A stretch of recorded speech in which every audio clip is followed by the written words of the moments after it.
3,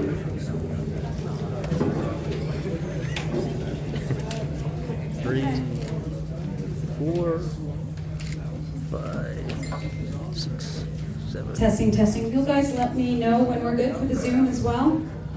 I'm just going to walk up front here to do our land acknowledgement. Welcome. We begin by acknowledging the land and all those who have and still live on it. As we are on this land, we have a responsibility to take care for it in the life and community it nurtures. We are on the traditional territory of many nations, including the Mississaugas of the Credit, the Anishinaabe, the Chippewa, the Haudenosaunee, and the Wendat. Toronto is covered by Treaty 13, signed with the Mississaugas of the Credit, and the Williams Treaty signed with multiple Mississaugas and Chippewa bands. This land has long been the home of Indigenous peoples. Not far from where we are meeting today is Tabor Hill, a Wyandot burial ground. There are remains of an Iroquoian village site at Brimley Road where it crosses West Highland Creek. Another larger Huron-Wendat village site is north of Lamoureux Park. Today is home to diverse communities of Indigenous, Inuit, and Métis people. Many generations of people from around the world have come to this land, and many people continue to arrive and are welcomed. The acknowledgement of this land is not just words. A land acknowledgement is a commitment to care for this land and the people who live on it. The councillor we elect will have a role in caring for this land, for the people who live and work on it, and this relationship with the Indigenous peoples of this place. We make a land acknowledgement knowing that it shapes who we vote for and how they will work.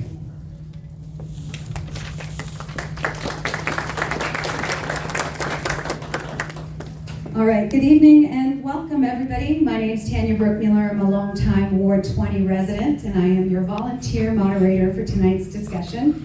I want to start just by acknowledging all the volunteers that are here today making tonight happen. Woo! Go, Rondo! Special thanks to our AV team who worked right up to the very last minute. DJ Kyle donated his time and his Hey, DJ's in the house. Hey, DJ. So if you need a DJ, he's your man. I will do quick introductions of our panel. I'll start on my right here. Corey David, if you just want to raise your hand. Wilayat Khan. Kevin Richardson. Hey, Kevin. Simon Roy. Marzia Hope. Karthi Candidel. MD Mahmood. And Jessica Hines. Thank you for all taking time to be with us here tonight. So just a reminder, we do have some house rules, some rules of engagement for all of you here and for our panelists. One person will speak at a time, please. Please only talk about yourself and not about others. If you talk about others or over others, that tells us a little bit about you. We have a timekeeper in the back. There she is. She's going to let you know when you have 30 seconds left. If you go over your time, DJ Kyle will cut your mic. And lastly, we're expecting everyone to be here. We want everyone to be respectful, and heckling will not be tolerated. So let's begin. Each candidate will have 3 minutes to introduce themselves and tell us why we should check their name on the ballot. I'll start on my left this time, so we'll start with you, Jessica.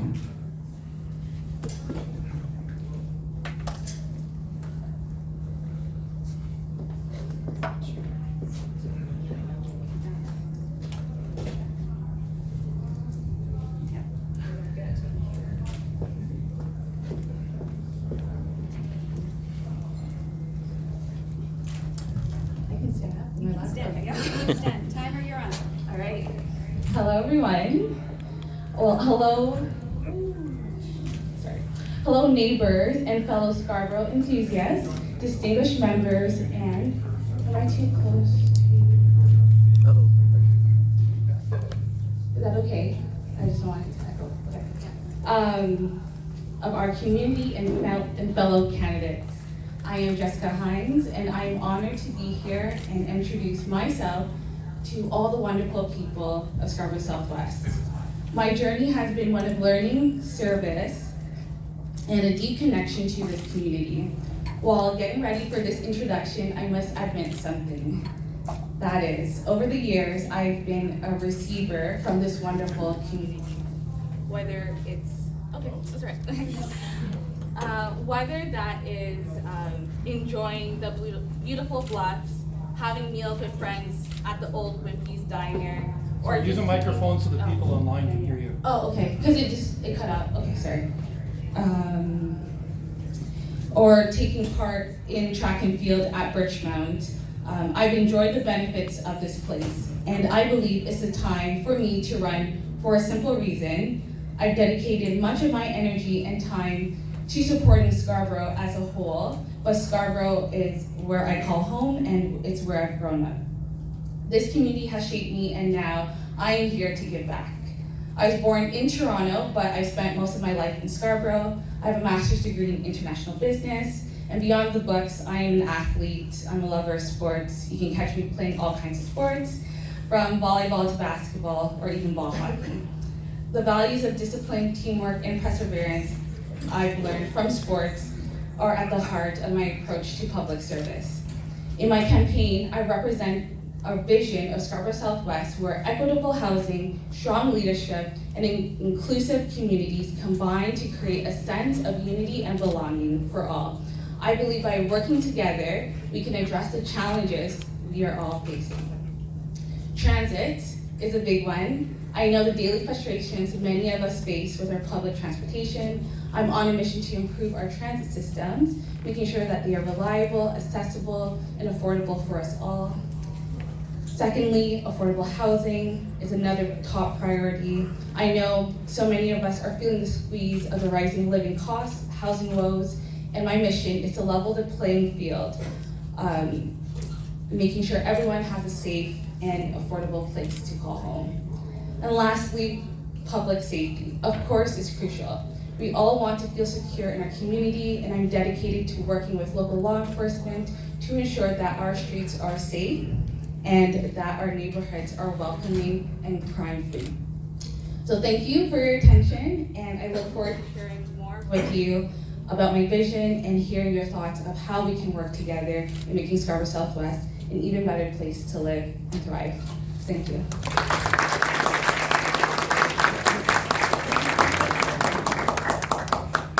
It turns out that I can actually, if I turn on my mic. Hi, no? Let me try the other one.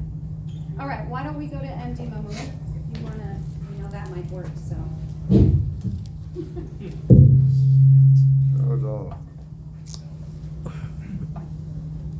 Jeez. Hi, good evening everybody.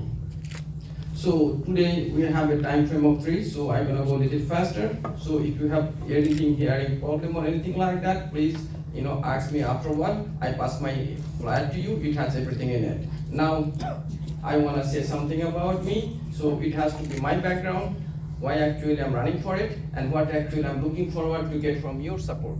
So those 3 things actually I wanna tell about it. So let's start. My name is MD Mamun. Actually, I'm Bangladesh origin, but I migrated from Australia 2008. So I am a healthcare professional. So I have Doctor of Medicine from Washington University of Health Science. I have Masters of Public Health from Australian Catholic University, and also I do have a Bachelor of Nursing from Australia, and also have postgraduate health science diploma from Australia, and also I do have a physiotherapy background from back home, and also I am the ex-Notre Damean too. This is my educational background. So also I have a political background too. More than 12 years actually I have learned Canadian politics, how actually it works, how actually it look after the Canadian people, how actually the system is works. That's how I learned forward. So now I want to say something about it. So about 15,000 of doors I actually knocked this time, and what actually I get from the community, that a lot of people coming from overseas, they actually do not know the rules and regulation, and the people from our neighborhood, they are complaining about like the safety, road crossing, and also the bugs is growing and the rats is growing in the community. So how actually we need to stop it? They are actually asking for it, because I've been to several places. They are telling us these things is happening. They don't want to blame the government, but they have that issues. So that we need to address that one.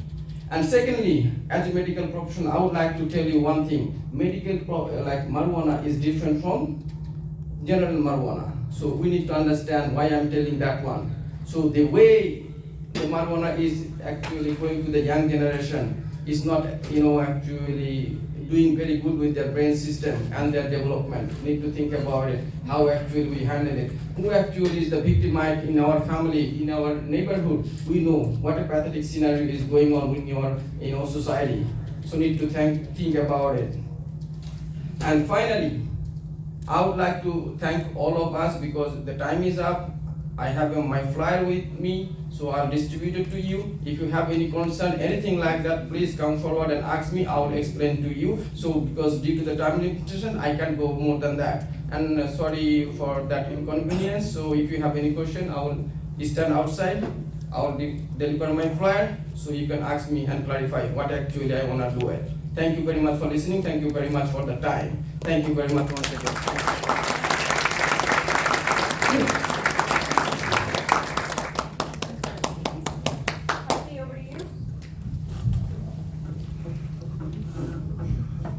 Good evening. More than 35 years ago, my family chose Scarborough as our home, and I couldn't be more grateful. I often think back on my time growing up, going to school here, getting my first shot at teaching at John A. Leslie, and now raising my daughter here with my wonderful wife, Anu, in Oakridge.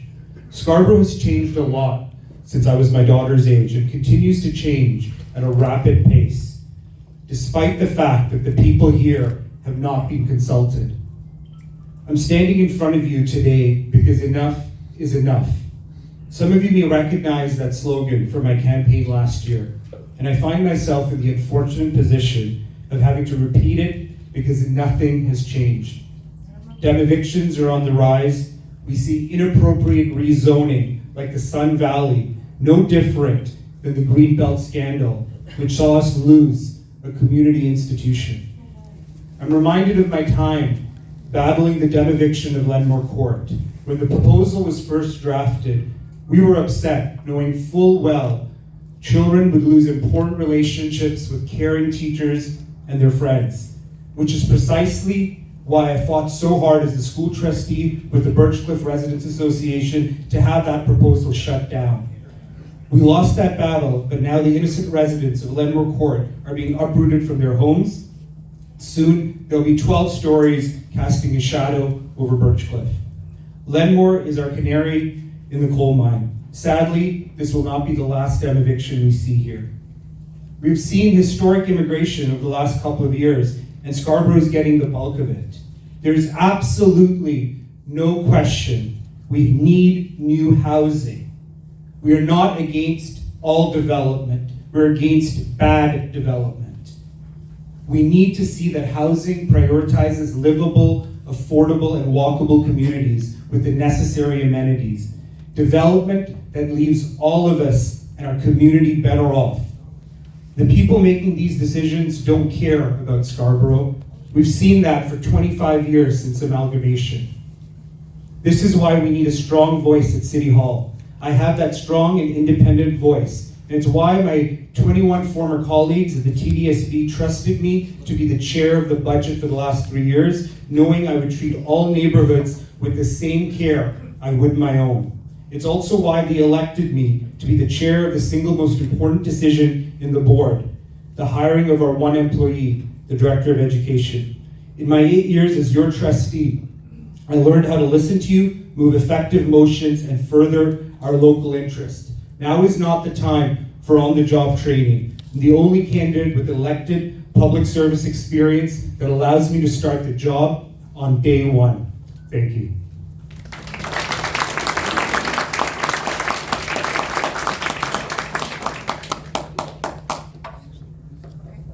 We're just going to test this one. Yep. You can keep that one. I did too. Keep it on, or? Or no, you can. There you go. Marzica? Good evening. Thank you everyone for joining here tonight. Thank you, San, giving me opportunity to be here. I'm Marcia Hub, a proud resident of Scarborough Southwest. I'm a single parent with 13 years old daughter. My daughter born here and we both grew up here in last 13 years. Bluffers is the most favorite place. I completed my Bachelor of Social Science in 2007 and achieved a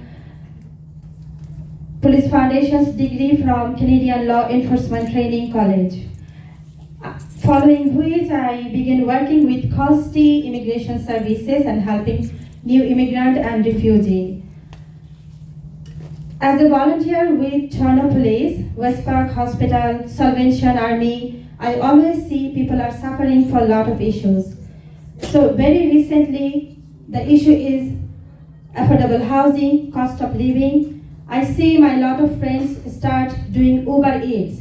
They're trying to help their husband to pay their mortgage, utility, and property tax. They can't sleep properly. They're having a nightmare dream to losing their lovely home.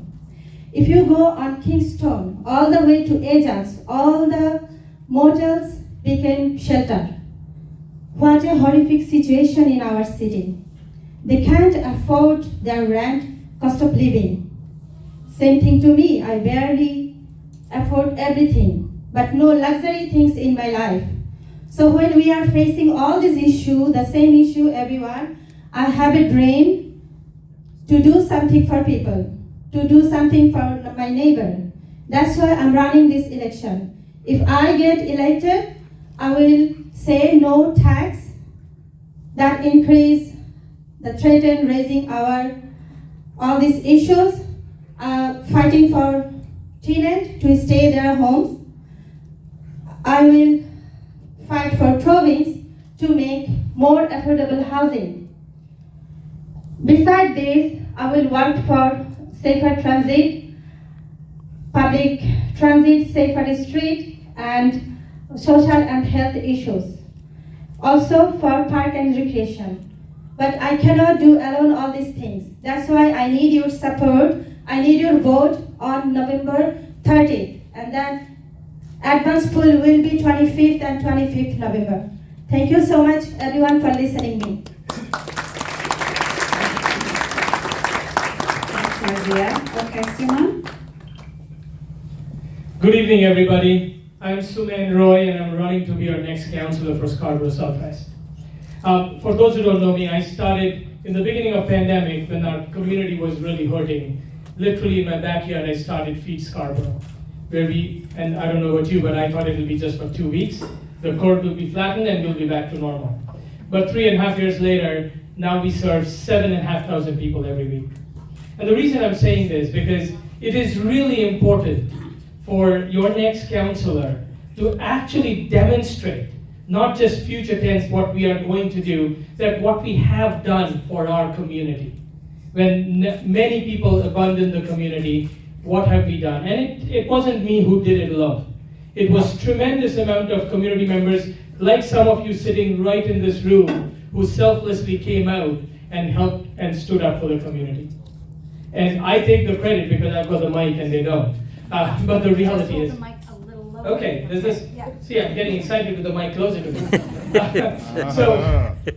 So I'm really excited, but I'm also the chair of the board of directors for Scarborough Arts, where we have actively worked on equitable arts funding all across the city, and especially in Scarborough.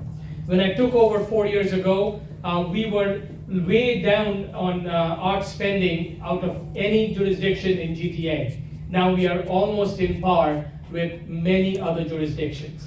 I've worked with all levels of government to make that happen. This is my second term on the Board of Health for the City of Toronto. At City Hall, I've worked at the Board of Health, bringing many motions forward, working with councillors and citizen members. One of the files that I strongly championed was student nutrition, the breakfast and lunch programs in school. And during my term in 2011 to 2015, I was very successful in getting funding from the province to push that file forward. So I've got the experience of negotiating with different levels of government, experience in City Hall, actually working in different motion, working with councillors, getting it approved. And today, I'm coming in front of you to say this one thing. Today you're going to hear from all of us about different policies we believe in. But I always say that as a councillor, it is irrelevant what we believe in. We are just one person out of the 75,000 people in this riding. It is actually what you as a community believe in. And as a counselor, my goal will be to make sure that you're properly and meaningfully consulted. It doesn't matter who I am or what I believe, your voice needs to be there in City Hall. With that, thank you and hope to count on your support.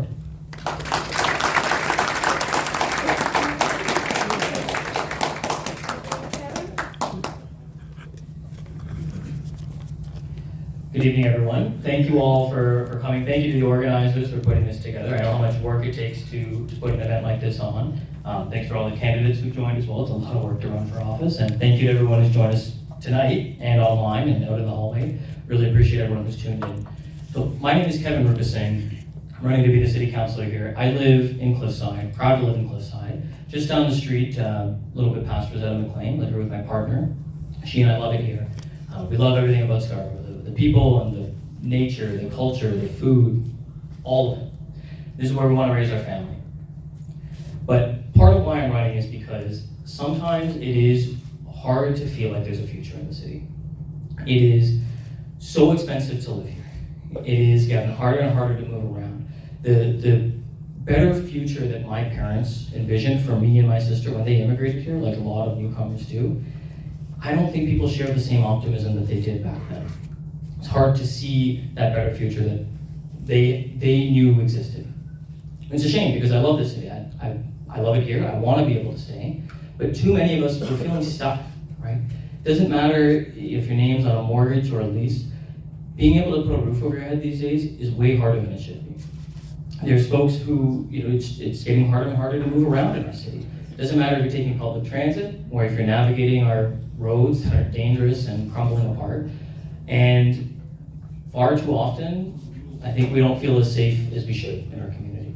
And it's a shame because I know we can do better. We absolutely deserve better. Now, I'm lucky. I come from my background professionally. I work in cities engineering. So this is what I do professionally, what I understand through my education. How do you make cities that are more livable and sustainable? How do you make sure people can move around? How do you use your land in cities so they're actually built better?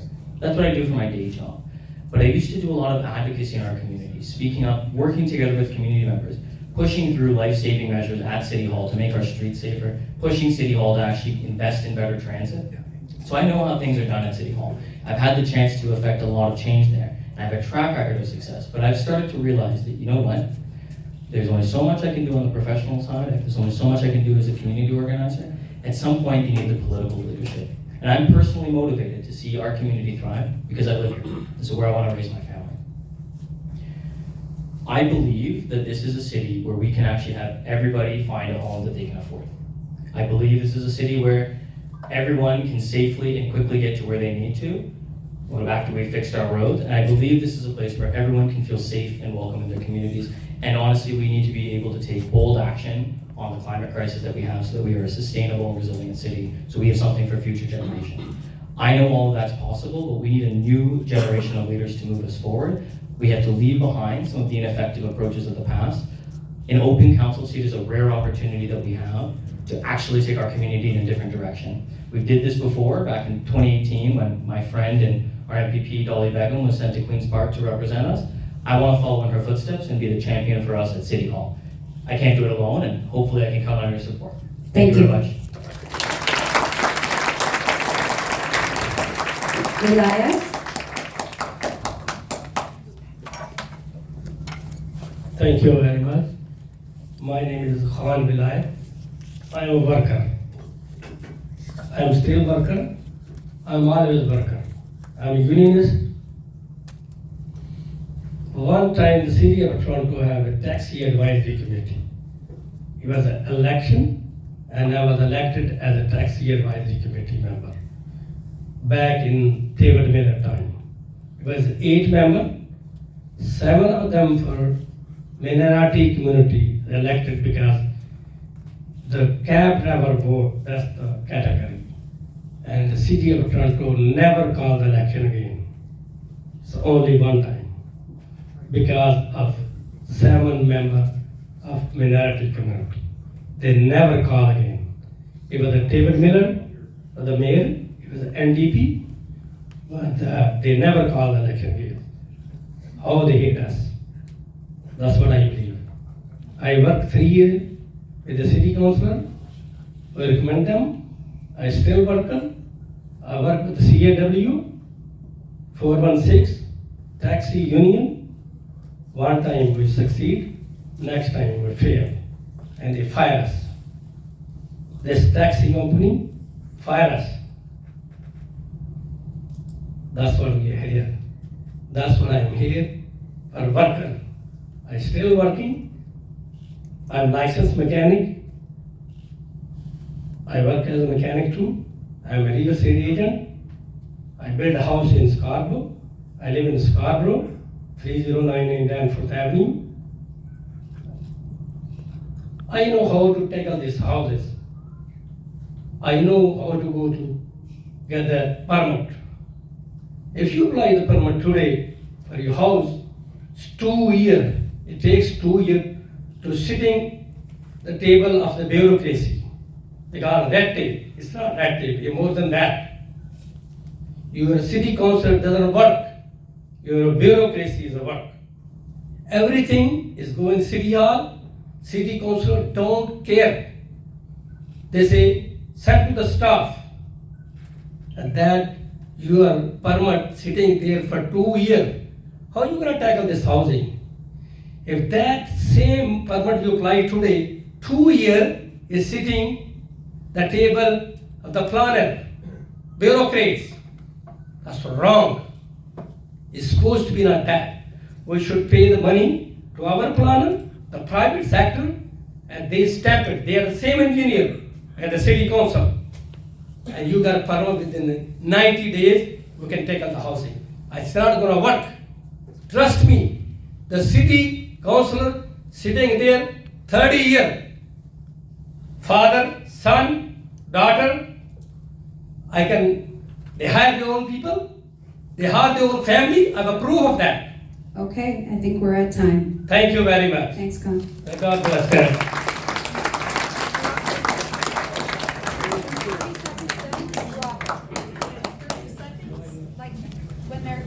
When they're done, drop. Corey, go ahead. Sorry about that. No problem. Thank you so much for everyone coming here and for this event being put together. It's much appreciated. I'm Corey David. I've lived in Scarborough Southwest for most of my life and lived in Toronto for my whole life. After high school, I started working in group homes and at the TDSB, supporting people with intellectual disabilities.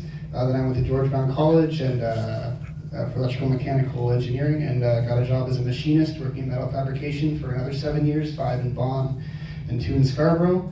And just last September, I got hired at the TTC as a streetcar operator. So I've been doing that for the last year. About 7 years ago, I sort of became a political activist. I met an organization called Socialist Action and got involved in all kinds of political activity, anti-war, Palestine solidarity, land back, and the worker struggles through the union movement, standing on strike lines, supporting workers. This city is beautiful. Scarborough Southwest is beautiful, and we're losing the ability to live here, unfortunately, as many people have mentioned. And it's we're not tackling the source of the problem. We're all trying to say that, a lot of people are trying to say, well, I'm not going to say anything, but what we need to do is target the source of the problem. Housing is supposed to be a human right in this country, and people should be able to get a roof over their head no matter where they come from, how much money they have, and people in the city, quite frankly, are being extorted for a place to live. We have a crisis. There are people, the homeless population, the underhoused population is growing across this city as more and more people are squeezed out. We need to bring back social housing. We had great cooperative programs in the 90s. We need to bring that back. I've heard no one mention that in a very long time, and that should be the standard for housing in the city. We need to go after the sources I mentioned. Landlords profiteering from people's necessities is not okay, and the city who represents the people who live here should be standing up for those people and not allow people to be predatory on them, to be predators taking advantage of them. Same thing with work. A lot of people are exploited low wages in this city, especially with the rising cost of housing and food and other necessities, or even just things that people require to have a decent quality of life and have dignity.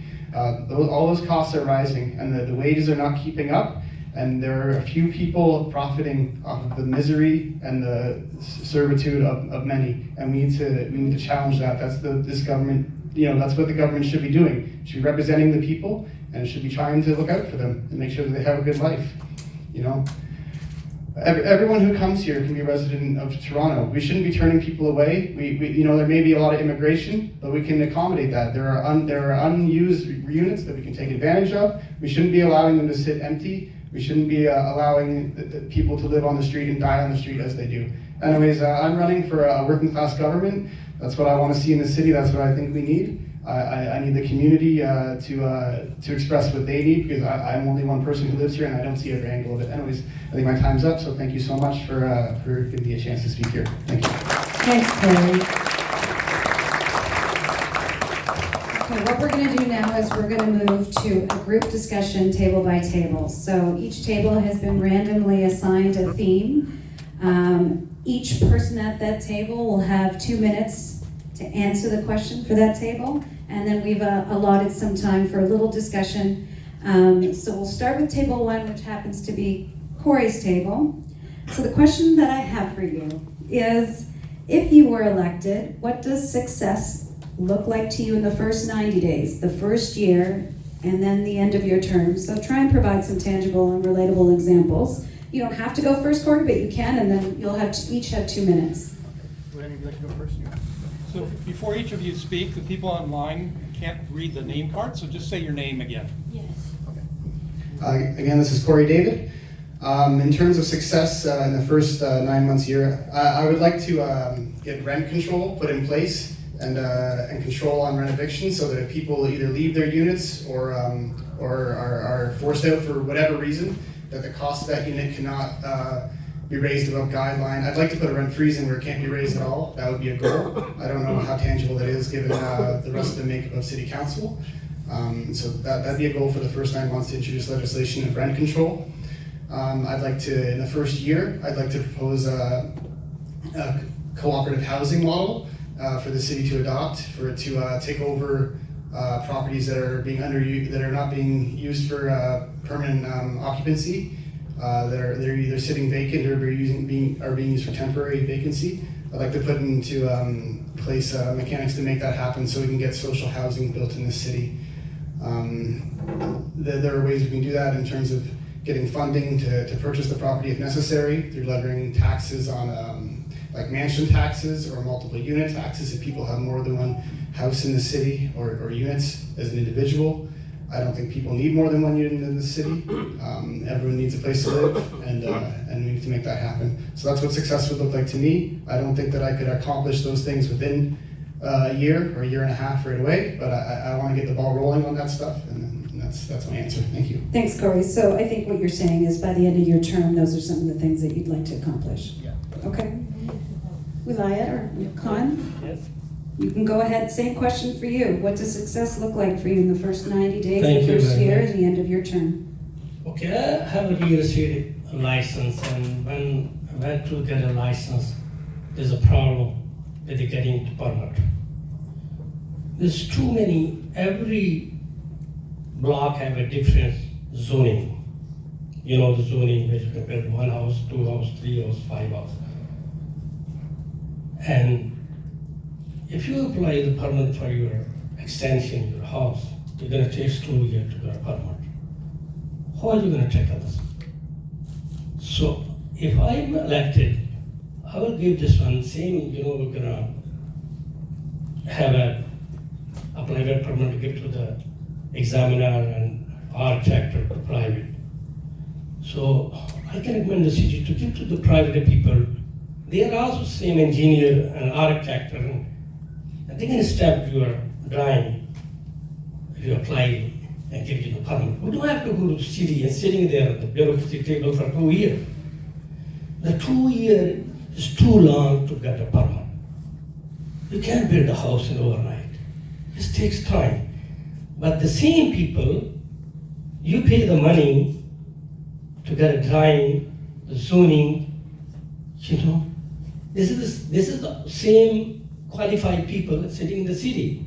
If the city cannot give you the permit with the 90 days, it's supposed to not. It should be go to the private people. They give you permit 90 days, and they should be, every unit have at least 4 or 5 units like every house should have at least 4 or 5, like in Vancouver, there were 4 or 5 units. They approve already. So if you have one house, it's like 30 by 50 or 40 by 100 lot, you can build a 4 or 5 house there, and 4 or 5 family can live there. Well, why not? Okay, Juan, we're at time. Thank you. Thank you. Kevin, over to you, same question. 90 days, first year and end of your term. Sure, and it's 2 minutes, is that okay? You have 2 minutes, and then we have a couple minutes built in for a group discussion within your own table.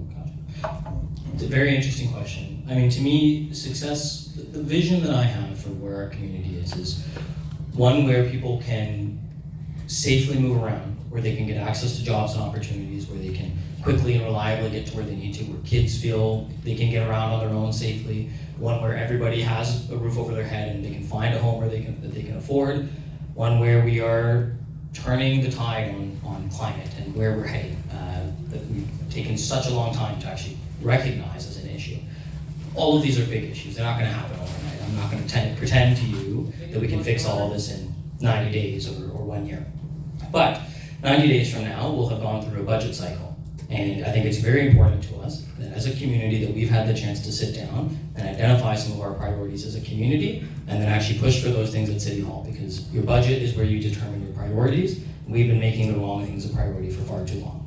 That's happening in the next 90 days. 1 year from now, I think there are very tangible actions the city could be taking to make sure that far fewer people are injured and killed in collisions here in Scarborough. You may know that nearly half the pedestrian fatalities in the whole city, the entire city, happen east of Victoria Park in Scarborough. I want to see a year from now that we've actually reversed that trend. And 3 years from now, I want people in our community to feel hopeful. I don't think we feel as hopeful today as we should. I think 3 years from now we might feel that, and all of these issues that I'm talking about, they are not little check boxes or they're little points in time. This is about a trend, about a pattern, about a direction. All of that will take time, and we are facing the consequences today of decisions that were made 5 or 10 years ago. But I want to start turning things around. That's what success looks like to me. Thanks, Kevin. Okay, so we have a few minutes built in for you to discuss within your own group here at the table. You know, it sounds like housing seems to be an issue. If you could perhaps pick one good thing, if your mom said to you, how do you know you did a good job, what would that one thing be? Sorry, in terms of in terms of running, being in office? Yes. Okay. I'm sure your mom loves you anyway. Sorry, yeah. Hopefully. Yeah, so if there was one good thing my mom would be proud of me for doing well in office, I think it would be I think it would be putting people in houses and trying to end the crisis that a lot of people are in the city, that the city is in. So if I could hopefully have, you know, virtually zero people living on the street, I think that would be that'd be something I could be proud of, hopefully. So I'll say that. Con? Yes. What's the one thing that you would like your mother to know about what you did if you were elected? If I'm elected, I'm gonna try to fix this housing problem, and I have a real estate license, and it's so expensive to live in Toronto. It's housing in $3,000 one bedroom, and the kind here is a $400 one bedroom. So that's why they said, you know, we have to move a little bit fast this process to get a permit and build the housing. That's very important.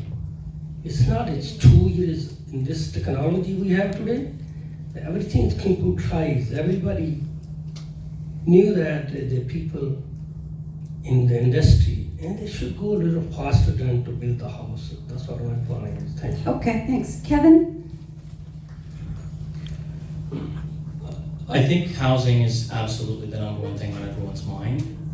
I don't know that we'll see the results after 3 years. It's taken us decades to get into this mess. And so if there's one thing that I would want to make sure after one term we saw, if I didn't see a single more headline about one of our neighbors getting seriously injured or killed in a collision here, I'd be very happy with what I've accomplished in 1 year, because we have far too many of our neighbors. I mean, just up the road, I'm sure you remember, it was a high schooler 2 years ago. I don't ever want to see that happen again. There's very tangible, practical, short-term, effective things the city could do. If I walked away after that, I would be quite happy. Well, we've also turned the direction on things like housing and other big issues. Okay, thank you. Tyler, we're going to move to table 2. Okay, that's my table. That's Perfect. 2. Okay. Most of the candidates have referred to making Ward 20 affordable, livable, and sustainable. Tell us what that means to you and the top 3 things that you think will move the needle to get us there. Thank you. I think we have been hearing this not only from almost all the candidates, but I've been hearing this from almost everybody at the doors. Affordable to me means a thriving community where the basic human rights are upheld. A basic human right of housing, a basic human right of food, and to live in a community that is safe. So these for me is the basic human rights, and we demand, it's not that we want, we demand that we are in a community where everybody has a place to live, everybody has food to eat, and my daughter, when she walks down to the corner store, I'm not worried that she's either going to get run over or get stabbed or shot at. We don't afford to live like that. So that is kind of what I feel is the basic things that we need in this community. And just to say it long, in my past experience in the last couple of years, I've demonstrated different work, different programs that I've done in this community where we have got youth from high schools and actually put them through training programs and put them through where we have actually engaged them meaningfully so they are coming out of the crime path. We have seen, and of course with my work in Feed Scarborough, feeding 7,500 people, we have upheld. Is that the solution? Absolutely not. But were we able to give a Band-Aid? Absolutely yes, while we help them set up their life in the future.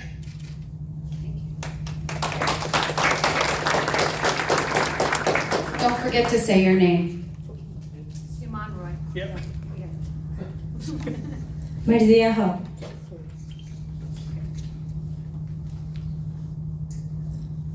If I think about first 3 things, definitely is affordable housing and food problem and safety. We all are agree for those issues. We can't disagree this. Not so close to your mouth because of the way it's here. So first of all, I'm for affordable housing. Hold the microphone there. Away from your mouth, not so close. What do you do? Thank you. So first of all, for housing, I will say no tax hike and I will look for alternate source for revenue. I will push all level of government to make more affordable housing. The second one, I will help local business to thrive so they can hire more local people, they can survive their life. And also I will try to create more jobs and generating income sources will certainly improve our affordability. And for public safety, we have to help Toronto Police more. I don't have any plan right now, but when we know the issues, when I will elected, I will work with Toronto Police and I will support them more. Thank you. I'll just use this mic. Okay, so you guys talked about housing. You talked about food security. Maybe talk to us about what are some of the other things that you think will make the ward more affordable, livable, and sustainable?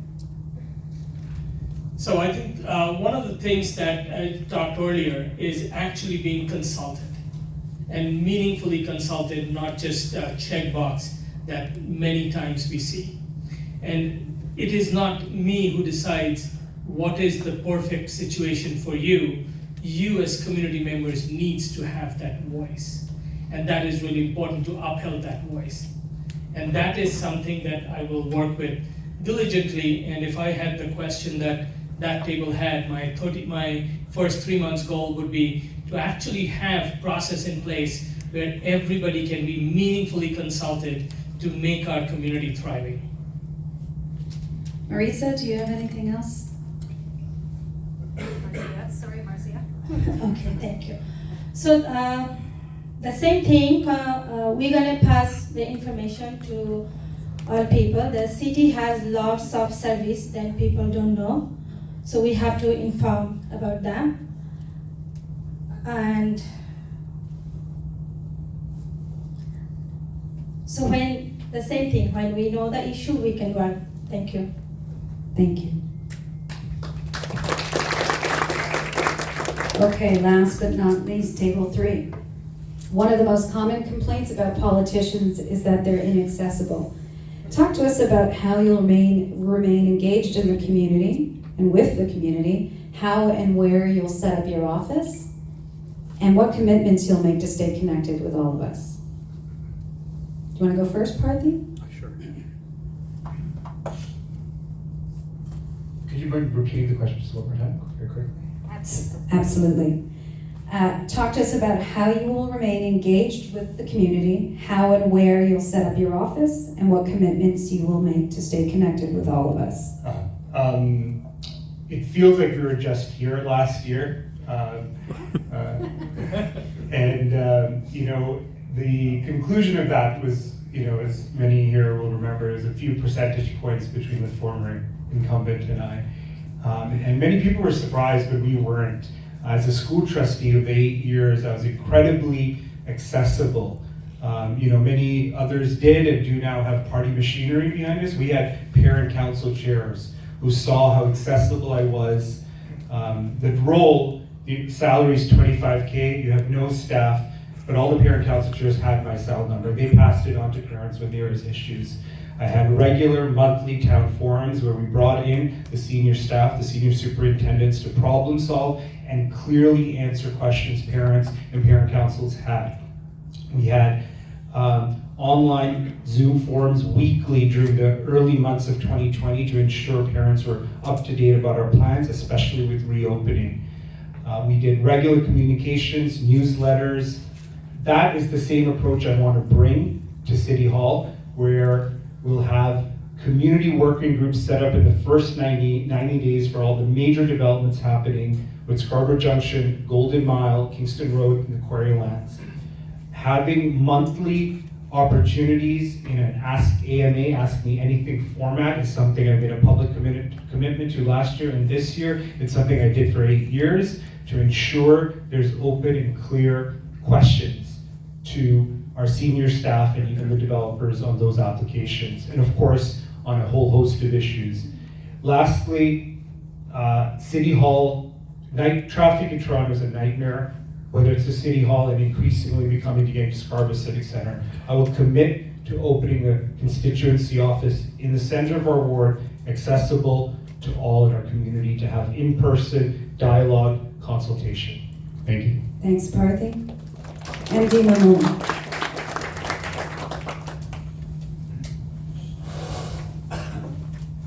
You have 2 minutes. Thank you very much. Once again, my name is MD Mamun. So the thing actually, announced today in accessibility, I acknowledge that one. When actually I have done all the door knocking, I've been to the community, and most of the people from the community, they're asking, you guys are, politicians. So we don't want to see your, the community leaders or something like that. We want actually the people from our community who actually feels us. So that's the thing actually, I actually get the reflect from the community and the people actually they need. They are talking about the more service. So for my thing is that what actually I can overcome this situation, because I get this type of encounter from the community. They are actually one sense of fed up with the politician. They are telling us, you the politician, so we're not going to talk with you. So if you are not a politician, so we can talk about it. Because then I actually mentioned to them, listen, I am a city councillor candidate. I'm not a politician. Basically, I'm a Canadian healthcare professional. So, and then it starts slowly, they open up their mouth, what they need.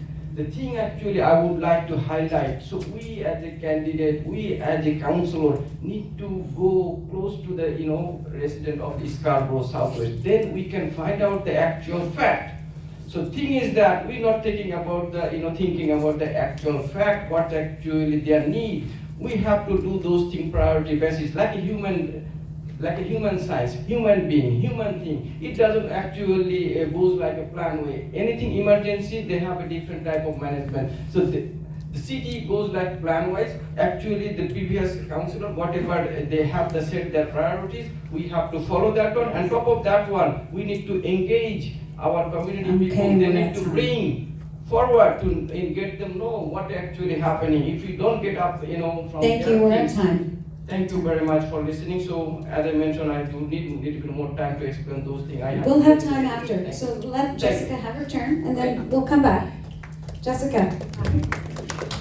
Sorry, the question again was about accessibility. Yes. Okay. Yeah, how will you engage with the community? Where will you set up your office, and what commitments will you make to engage, to continue communicating with us? Yeah.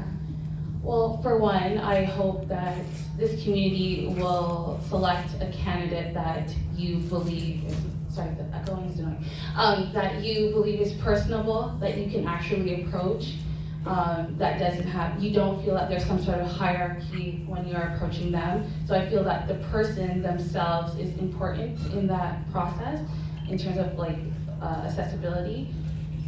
Secondly, in terms of, one thing that I really appreciate about this neighborhood is the open dialogue, the social networks, your Facebook groups, taking advantage of what is happening here, and me implementing myself a part of those conversations in terms of like community engagement, community organizing, because I think I also have like a background in social work, so there's the approach of being and meeting people where they're at. So making use of like the digital platforms is like obviously important.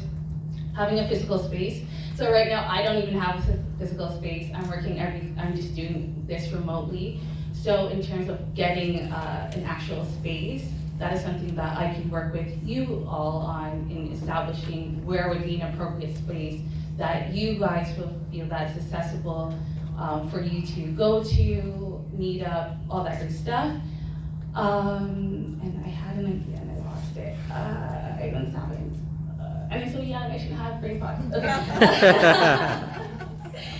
I was thinking but yeah, I'll be there wherever you guys need me. Currently right now, I'm an affordable housing organizer in the Oakwood Vaughan community. And one thing that I'm learning from that city councilor there, Josh Matlow, is that his staff is also a part of the community. And so if Josh is not able to be there, his staff is there, and there is ongoing reporting. So I hope to bring that here as well. Thanks, Jessica. Hold on to that mic, because I'm going to ask you guys another question. If elected, who would be on your list of the first people or groups that you would like to meet? In terms of like nonprofits, or just like in general? In the community, in Ward 20, who would you commit to meet with first? And I hate to say pick one, so who would be in the group? That's a good question. The first.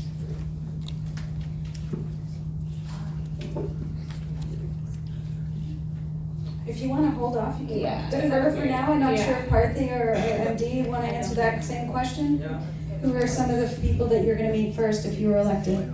Yeah, definitely. I would like to go back to these, the affordable housing and the senior living housing, few more houses. Actually, I've been there already. They have a lot of issues because due to the time limitation, I can explain more about it, but they have that, real issue, health issues, affordability issues, financial issues.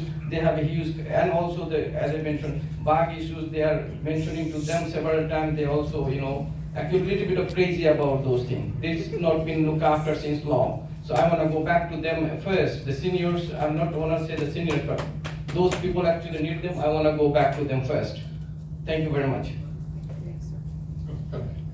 just occurred to me. So I will go, okay. The first people that I will be approaching are the people that I said that I will be coming back to and saying hello to. Going through this process right now, I've met so many people And I made general promises to come back and see them, whether or not they elect me or not. And so I'm someone that's very personal, and I remember people by name, so I will be sure to go back to speak to all those individuals that I said I will go back to and just have like a little dialogue with them. I hope that answers. Thanks, Jessica. Parthi? I think the approach is twofold. One, as I mentioned, meeting with all the major neighborhoods to make very clear what's happening in regard to development in their communities. That's been the consistent theme as we've door knocked last year and this year. Clarity around what's happening. As I mentioned in my earlier response, setting up community working groups with active residents to get that clarity. What are next steps? What are timeline? What percentage is affordable housing? Where is the community center, park, library? These are the serious questions that many have shared. Simultaneously, as I mentioned, the AMA format, having monthly opportunities for those to meet with me and ask any questions on service, on budget, on the city's plan forward, whatever it is. And central to that is being accessible. Having staff like me who live in the ward is going to be critical to that, because when you live in the ward, you feel the impacts. And as a result, that's critical. We haven't seen that in a long time. And lastly, having a constituency office so people can meet in person, kick the tires, check the engine, and be able to have their answers clearly answered. My track record at the school board was definitive. I put superintendents, senior staff on the spot if we heard roundabout answers that did not answer the question. And that's my commitment. I've got that track record of getting those answers. Thank you. Thank you. Okay, we're going to move to the fun part of the night, or at least it's going to be fun for me. We call this rapid fire. So all of you will have these paddles. Oh. That one side says yes, one side says no. I'm going to stand over here if that's okay, John.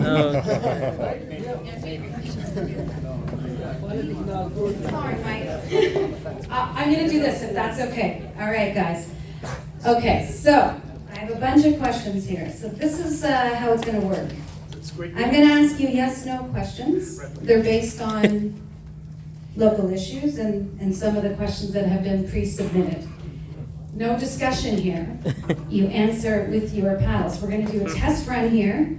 Am I wearing a hat? No. Jessica! Okay, I think we can figure this out. We're going to move on. If we have time, I might probe you based on if I find some of the way that you guys vote interesting, but otherwise, silent. Okay, so the first, and we have about 20 questions just to provide some context. First question is, do you support term limits for City of Toronto councillors? No. Okay. Specifically here, okay, next question. Specifically here in Scarborough Southwest, will you support the City of Toronto's plan to add 100 kilometers of paved bike lanes with protective curbs? Oh, this one seems like it's a difficult one. What? No. Okay. Oh my God. Number 3, when it comes to green space, if elected, would you work to ensure the West Scarborough Rail Trail is completed? Yes. Okay, Better we're be unanimous yes. there. All right. Some streets like St. Clair have a speed limit of 40 kilometers. Do you support reducing speed limits on arterial roads? No. Oh. I guess they could. Yes, so the question is, do you support reducing speed limits? So do you want it to be slower? Okay. Slower than Okay. 50? Yeah, Slower than- well, reducing, whatever it is. If it's 50, reducing it. If it's 70, reducing it. Whatever, either way. Arterial roads, yeah. Okay. Sorry, that was meant to be that confusing, but obviously I wrote it wrong. Moving to housing issues. Do you believe that rooming houses need to be licensed? Yes. Okay, we have one outlier. Uh-huh. Gotcha. Next question. Do you currently live in Ward 20? Oh my. That's okay, just a little bit about it. Number 7, are there proposed developments in this one's gonna be juicy. Are there proposed developments in Scarborough Southwest that you would work to stop? What's the question? I'll need to do my research, if that's okay. Okay, you're gonna abstain from this one. That's an interesting strategy. Okay. Would you support the rezoning of industrial land to make way for more housing? This was on the news this morning. It's also known as employment land. No. No. Okay. Marcia, are you not voting on these? Where's? Okay. Oh. Do you believe that Ward 20 would be safer if the budget for Toronto Police was decreased and the money was allocated to other community support programs? Oh, my Okay. goodness. Do you believe Ward 20 would be safer if the What police is budget was smoking? decreased and the money was reallocated? Okay, so remember, Allocated to what? to other community support programs. That would be like, for instance, like the police, sorry. Silence! Answer your She doesn't live in this ward. Okay, so how did we vote on that? Did everybody vote on that? Yes, yes, no, no, no. Okay, so remember how you voted on that, because my next question is related. Do you believe that there are enough police officers in our community? That was my, gonna be a follow-up. No. Because I believe there's too a many. lot of. Too many. How do you vote? You think there's too many? Yes. So then you would have voted that you reallocate funds, right? So that's why I said, remember how you voted. Okay. Next question. Will you bring supervised injection sites to the ward? Marcia, you're not participating in this part? No? Yes? Okay. So what is it? No or yes, guys? Supervised injection sites. Okay. Come on. City Council recently voted to temporarily cap the number of rideshare licenses at current levels. Do you support this decision? So capping rideshare licenses. Okay. Here's a traffic question. Do you think traffic or road congestion is an issue in Scarborough Southwest? Yes, yes. Okay. Yeah. All right. But then who voted to reduce speeds? Okay, I'm not allowed to comment either. Okay. Got on tape here. Sorry. Breaking my own rules. Right, I right. apologize. Can't deny it now. Okay. As counselor, will you work to introduce more buses and bus lanes? Yeah. They're two different things. I didn't. Yes, the buses, no, exactly. Okay. All right. Fair. I'll ask that in 2 parts. Will you work to introduce more buses? Yes. What about bus lanes? No. Sorry. All right, thank you. Car drivers. Do you regularly use transit? Oh, Really? that's nice. And what about Really? specifically in Really? Scarborough Southwest? Oh, good. Okay. Really? Good. Do you believe City Council has a role to play in reducing carbon emissions? Yes. Yes. No. Do you think? Where's, he said no? He said no, he said yes. Yeah, no, okay. Do you think natural gas for home heating should be phased out and more funds should be diverted to help residents transition to greener forms of energy? Yes, yes. Holy crap. Oh, okay. That's Holy good. crap. That's Do you agree that property taxes need to be increased to address the city's financial crisis, as a whole? No. Okay. What about, same question, do you agree that property taxes should be increased to fund low income and other poverty reducing programs? Sorry, could you repeat? Yeah, so same question, except instead of addressing the financial crisis, do you believe that property taxes should be increased to fund low income and other poverty reducing programs? No. Look at that. No tax increase.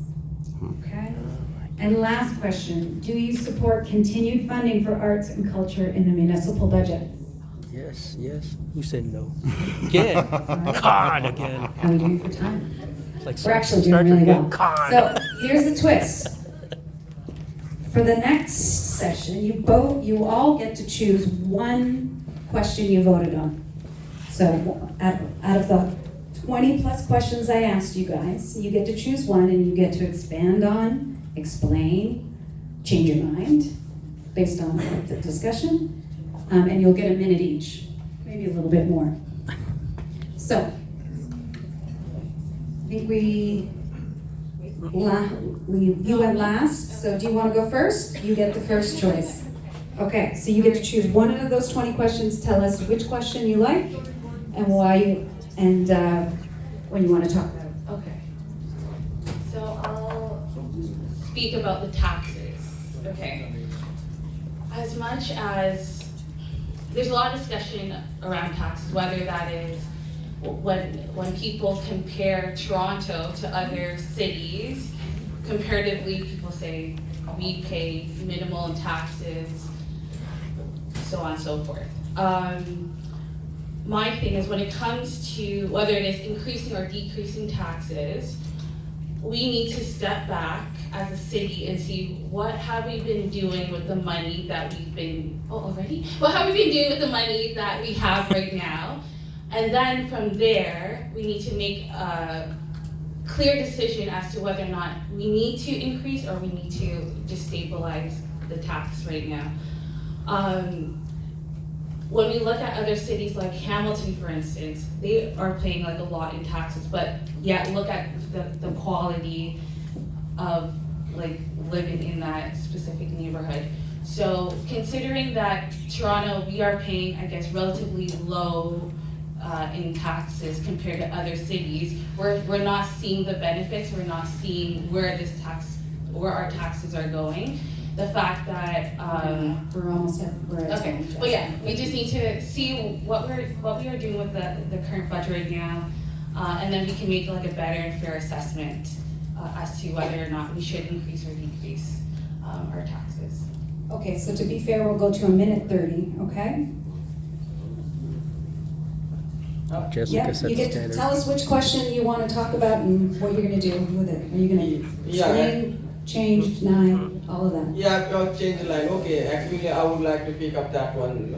Not changing the line, but one thing is that I would like to tell you, we need to think about the reality, what actually we are facing in the, those things. The transit, if we see it, we can see at the office time, if you make it, the bus lane separately, lot of people are in the jam. It's the reality.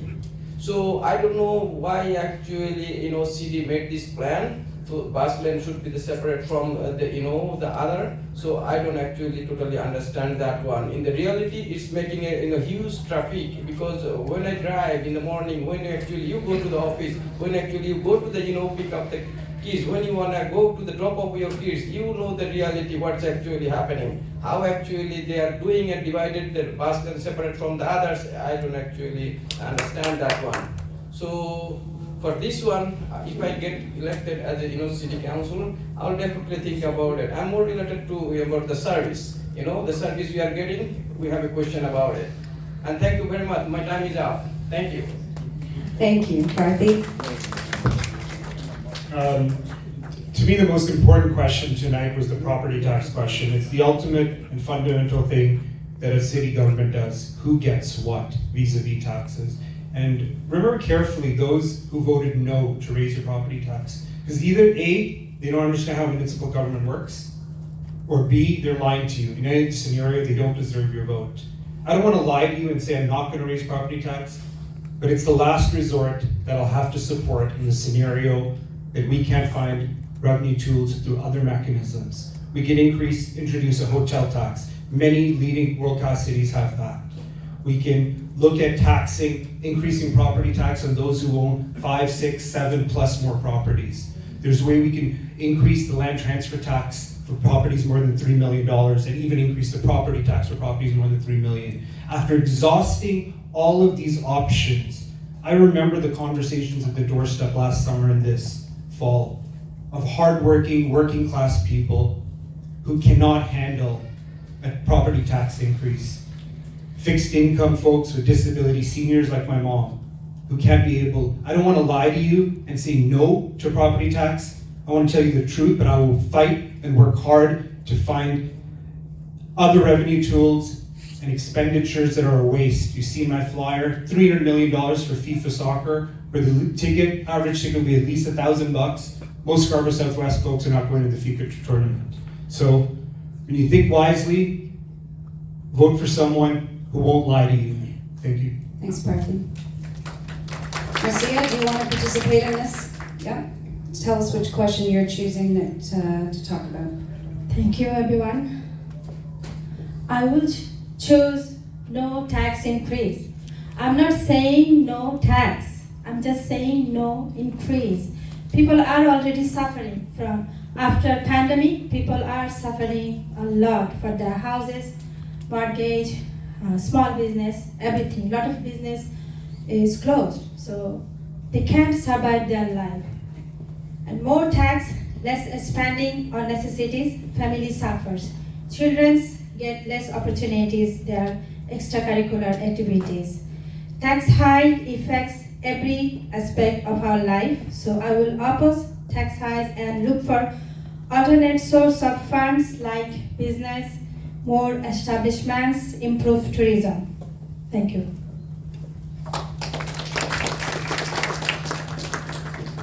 This is Suman Roy. I think everybody's tackling tax increase because that's one of the most controversial here, out of many others. I think first of all, it was one of the, in my eyes, one of the hardest round because a lot of things is not black and white. A lot of the questions were very gray. As for the tax increase, I did support because, as Parthi mentioned, I'm going to echo that, we don't have a choice. In many cases, we need revenue tools. We cannot cut our services. So that is why I supported yes. However, I'm a strong believer of it needs to be in moderation and everything we need to do in our power to make sure the tax dollars are not being wasted. But since I still have time, I'm going to tackle another one quickly as I like to push boundaries.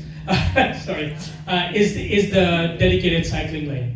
I did vote no on that. It's not that I'm anti-bike lanes, I am certainly pro, but also for me it is important to have proper consultation and the people who are living in that community needs to have their voice, whether they want it or not. It is not me to enforce on them. Thank you. That was good. So it's Kevin was saying. I think every single one of these is a far more complex conversation than just yes or no. It's fun, the paddles are a lot of fun. We have 20 questions, yes or no.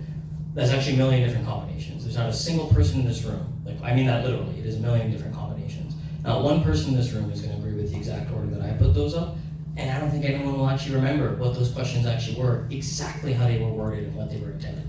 Cities are complex, they are incredibly complex. Every single one of these warrants a conversation not about what's my opinion, but what does everybody else in our community think about, and there's got to be questions about trade-offs. Are you okay with speed limit staying 60 if you hit a red light every time? Or would you rather have 50 and it's synced together? Or when you talk about bus lanes, what's the point of putting a bus lane in if you cut out all your bus service and it just sits there empty?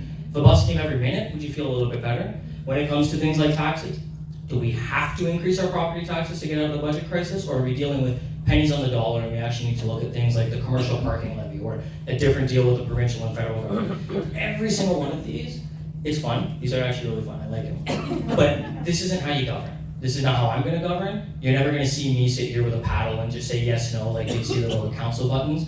All of that's going to be informed by what you folks have to say. And after we've actually had some conversations, and I'll challenge you on some of your assertions, but I will listen to some of the things that you have to say too. So that's all I'll say for that. Thanks, Kevin. The one thing that you all did, really, you all agreed on was traffic. So maybe I'll close that one. I'll let you have your time. I'm just going to insert myself here. You all agreed that traffic was an issue in Ward 20. I'd love to hear from you after Walayat talks about what is one of your solutions to alleviating traffic in here. So you all have time to think about that. Walayat, we'll let you go and you can talk about the question that you want to Thank you very much. I believe we need more accountability in the government, especially the politician and the people sitting in the office. We pay the tax and they use our money to spend where they want it. If you compare to our person, if I go to somewhere to pay $50, if a city council goes, they pay $350. the same home. That's what, there should be some accountability. There's no accountability in the local government. Not in local government, they spend your money, my money, just like they want it. So there is no accountability in the government office. This is very important. I was with the city hall, they don't care about your money. If you look at the private sector and the government, how much money they spend their own, they wanna live in luxury. That must be controlled. You have 30 seconds. So this must be controlled, this politician, how much money they spend like your own. Thank you. Thank you. Last, Corey? Sure. I'll do a bit something different. I'm going to talk about the police and why I think there's too many police in Scarborough Southwest and across the city. The police budget continues to be increased year over year.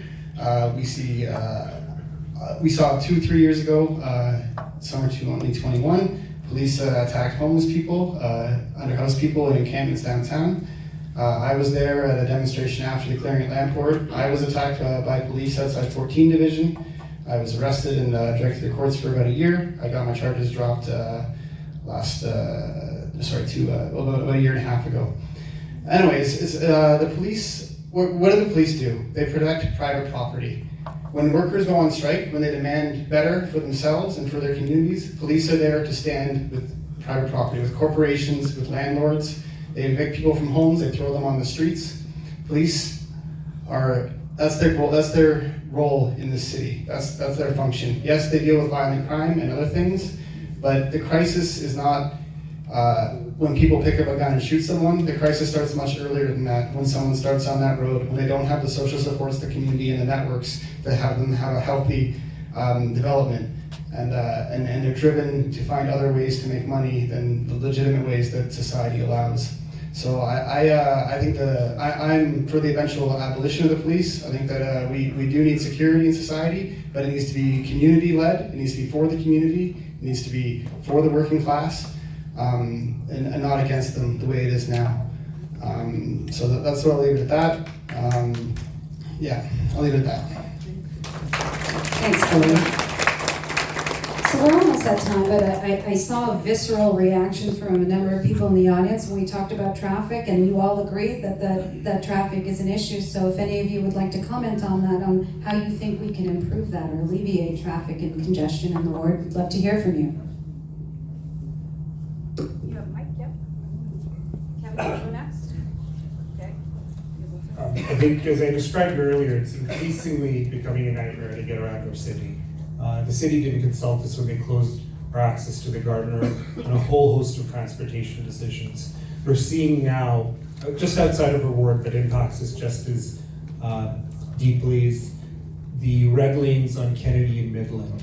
It's created a nightmare. The city and the mayor had promised that the old Scarborough RT tracks would be resurfaced to create an actual expressway that's better for bus riders and better for drivers. As councillor, it'll be a priority to see that implemented. That campaign promise, which brought Scarborough for her and won the election, is fulfilled.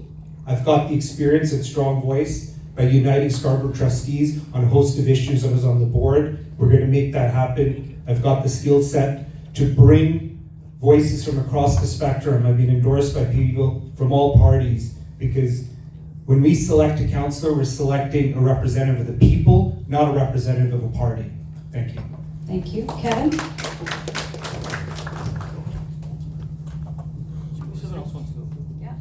Two mics, double mic. Double mic it. Come on, baby. So, I mean, I'm lucky. I have a background in transportation engineering. The reality is, City of Toronto is growing. There's a finite amount of space, and we have too many cars on the road. And we have, in Scarborough, designed everything that we do around the car. The car is not going anywhere. People depend on the car. I depend on my car, right?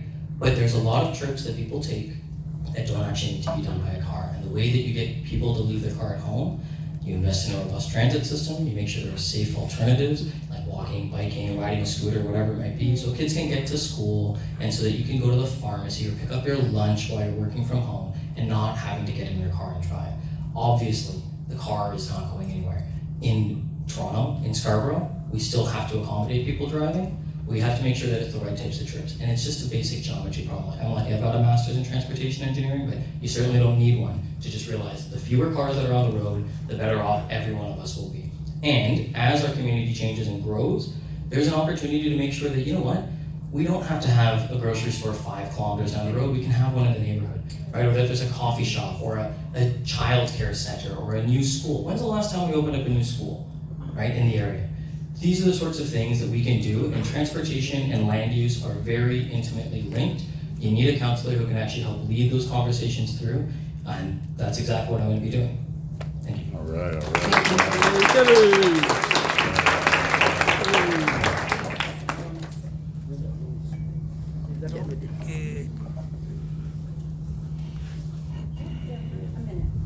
A minute, okay. Thank you very much once again. The one thing actually I would like to address, the current mayor, actually she assured us regarding the cycle lane. We need to think about it. The thing I would like to tell you, if you see in the neighborhood, lots of the time, emergency vehicle is stopped by the single lane. They cannot go faster. If you see that one in the reality, you will see it. So, Olivia Chow, the current mayor, mentioned to us in Scarborough Southwest, she will remove those cycle lane. I'm not against to the cycle lane, but thing is that emergency something's going on for our loved ones, so we actually may lose them due to this, traffic blockage, due to the emergency vehicle blockage. Why this is not, being taken attention, to the city representative? I don't understand. This need to be addressed very, very urgent basis, because some people may think I'm against the cycle lane, but I'm not. But we need to think about the feasibility. Is that the cycle lane is feasible for that road or that street? That's the thing we need to think about it. A lot of the time, actually, I have seen the ambulance, the fire truck, like horn like crazy to make the to go through the single lane. It is totally, I believe is crucial for us to think about it, and justifically we need to move back to this previous one. We have a 2 lane on the Danforth lane this way, so we have to go back to this that place again. That's if I go back to as a councillor, I will think about it. Emergency vehicle should not be blocked. Emergency vehicle like fires or ambulance should not be like any bump or anywhere in the street. They need to be faster.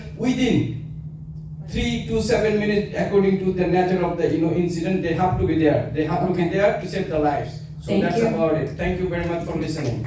No problem. We have a couple more minutes, so I don't know if there's any other comments on that. Yeah. So we'll go Corey, Freeman, and okay. Sure. So Corey David, just on traffic congestion in Scarborough, I agree with a lot of what Kevin said, that we need to develop alternatives to encourage people to not use the car. That's why we need dedicated bike lanes that are safe for cyclists, that can get them to where they need to, major hubs around Scarborough Southwest, and connect them to the rest of the city. That's also why we need dedicated bus lanes and increase bus service to meet the needs of Scarborough, so that people can get where they need to go. They're not constantly crowding onto buses, and they're not being motivated to go out and get a car or an additional car just to meet their needs, because transit is so unreliable that it can't get them to where they need to go. As a streetcar operator, I see how terrible traffic is. It's not really in Scarborough. I only come to Victoria Park and Kingston Road once in a while on 503.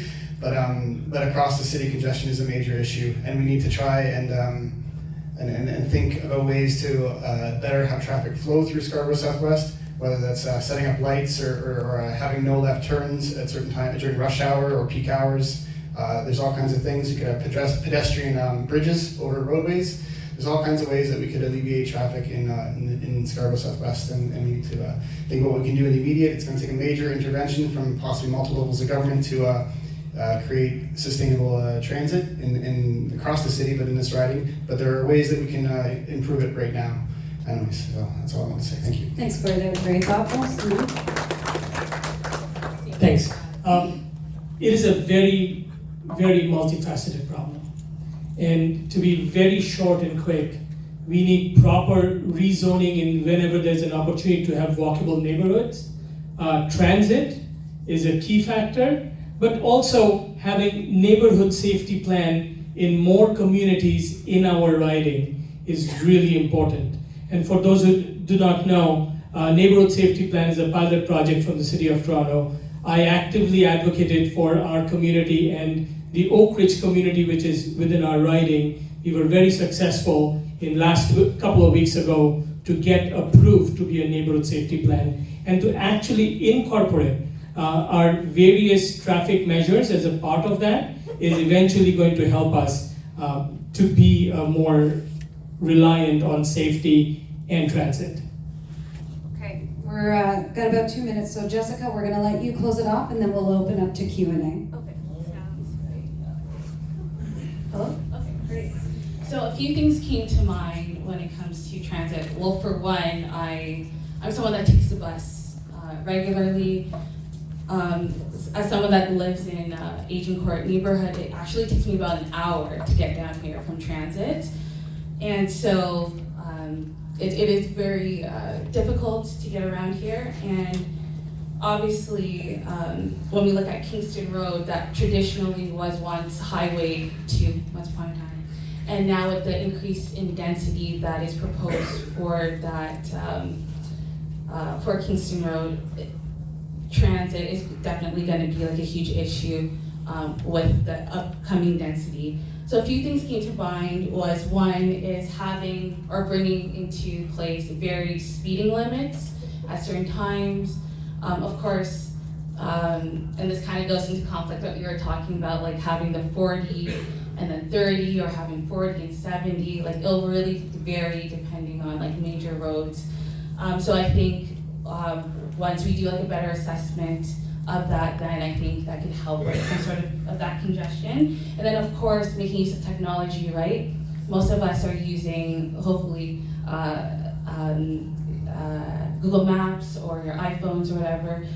Practically right now, we could use that as a way just to find more alternative routes to get around our neighborhoods quickly and more efficiently. So those are the two things. Thank you. And I can't believe it, we're actually on time. So we've built in about half an hour. We'll move to Q&A, we have to keep going. We're gonna move to questions. Friendly gentleman right here, Jonathan, will be sort of triaging the questions that we have here in the room and then some that have been submitted online. We ask that you try and keep your question short, make it a question and not a speech, and what would be even better is if you phrase it as a yes or no question and then everybody on the panel can answer. But otherwise, we will have Jonathan triage those, and if the question is directed at you, please be mindful that others may want to comment as well, and we'll try and limit the answers to about 1 minute, but we'll have to play it by ear. Right, Jonathan? So there's some conversation online. Many of you submitted questions already and then went into shaping what the questions that we've had here as well. We're not going to get to everyone's questions. There are going to be other candidate events in the weeks ahead. There will be another in-person one on the 23rd at Oak Ridge Community Center. So if we don't get to your question now, go and ask the candidate, first of all, and then also you can come to some of those events. So again, a reminder, if you sounds like you're making a speech and not asking a question, we're going to tell you and we're going to cut you off. So get right to a question and say who it is that you want the question addressed to. You might have a question to all, especially if it's a yes or no, or just a couple of the candidates. And I'm going to ask, I think what we're going to do is maybe take a first one and then have people line up here. You were first. Yeah. My question goes to, thank you. My question is to Kevin, and it appears that there's no infrastructure here anymore for grocery stores, medical facilities, and other things that we need in all communities to make them a lovely, walkable community, and how would that be addressed? It's a great question. So through a lot of my community advocacy work, I've had the chance to work in and out of City Hall as a community member. I work with basically everybody on city council one way or another. I've seen the difference between the councillors who actually really know how to roll up their sleeves and do what's right for the community, and the ones who say that the easiest way to get re-elected is to do nothing. That's certainly not what I have patience for. But what a good councillor can do is bring community members, city staff experts, developers, and others into a room and actually come up with a plan, because each developer is going to be looking at each of their own little sites, right? And if you are absent from those conversations, if we are absent from those conversations, they're going to do what's right for them, and that's it. But we can actually say, well, you know what, if you look at a corridor like Kingston Road, where do we want to have a library? Where do we want to have a grocery store? Where do we want to have the community center? Where do we have, do we want to have a park, a new park space that opens up? We can stitch, we can stitch some of that together, and especially in the areas where we have some larger projects, the city has what are called secondary plans that actually zoom in even more and don't just look at each individual site, but actually looks at how you stitch it all together, because you need to have the infrastructure, both the physical and the social, to actually make a good city. And that's exactly what I'll be there to lead with. Thank you. One thing I forgot to note is one of the dynamics in the room is that people, and that's not saying that just happened, but just going ahead, we know that some of the candidates brought their supporters, and will stand up and ask questions specifically for their candidate to speak. Let's try not to do that. Let's make this a chance to hear from all the candidates. We'll watch to see if that's happening. Corey, and then once I don't need the microphone. Well, does anybody need me to use the microphone in here? This is a small room. Let me ask my question. Corey, in this place that you envision with no police, what do you do if Machete Joe comes on Thursday, Billy Bob Joe comes with a gun on Tuesday, and each day somebody else demands money from you? Who do you call? Ghostbusters? Sure. Okay. You mind if I take the question? Sure. I'll take the question. So I do envision a world without police, without coercion. I don't think it's going to happen tomorrow. I don't think it's going to happen next month, next year, or whatever. And even if I was elected to city council, look at the appetite on city council to defund the police. They can't even defund it 10%. They're not even looking at that. But in terms of security, in terms of violent crime or other crimes, the working class communities should be defending themselves. We used to have neighborhood watches. We used to have community consultation. We can do those things. We have martial arts studios all around. We can involve the community. This is a long-term thing. This is not something that I'm proposing for tomorrow or the next day, but this is a long-term thing to do. The police, as I mentioned, have a role in society, and it is not the protection of people. Otherwise, they would be helping people on the streets. They would not be attacking them. So that is what I have to say about the police and about what it's going to look like tomorrow. I will not support any budget for the police. I will not give money to the people that attack workers and attack marginalized people. I'm just not going to do it. Other people can have it. If they want to defund the police, I'll clap for them and say that I support defunding the police. So, thank you. So I think what we're going to do is on any question, especially if it's directed just at one person, that one or two other candidates, if they like, can speak briefly to the question. And reminder, we have a minute, so we can try and get through as many questions as possible. Briefly. Yeah. Trevor, good question. It requires a lot of complexity to answer, because in a binary format, choosing whether you're going to decrease the budget or not, or defund the police, it's so loaded, and it's very important that we bring a complexity, nuance, and compassion to recognize that yes, there are instances where we have failings, and this is across the sector in so many jurisdictions.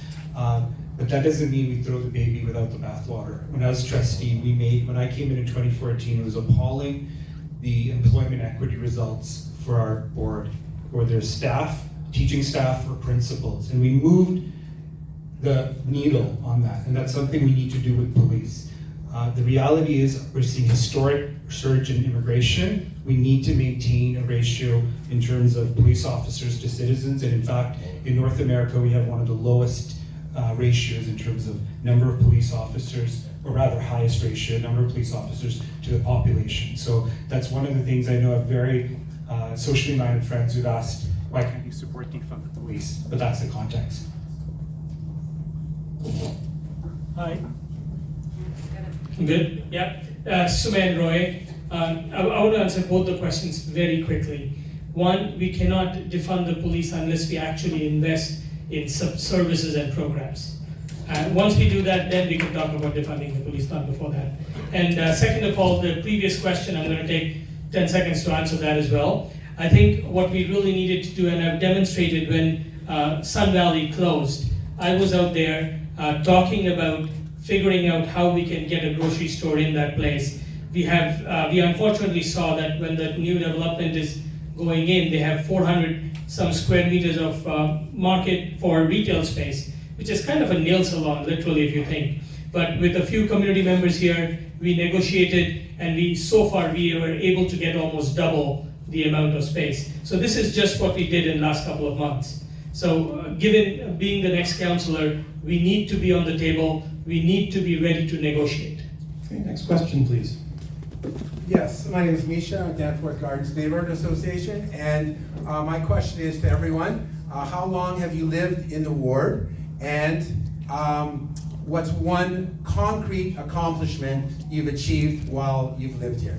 Oh. Come on. Hey, come on, that's two questions. How long have you lived in the ward? Okay. I can do it.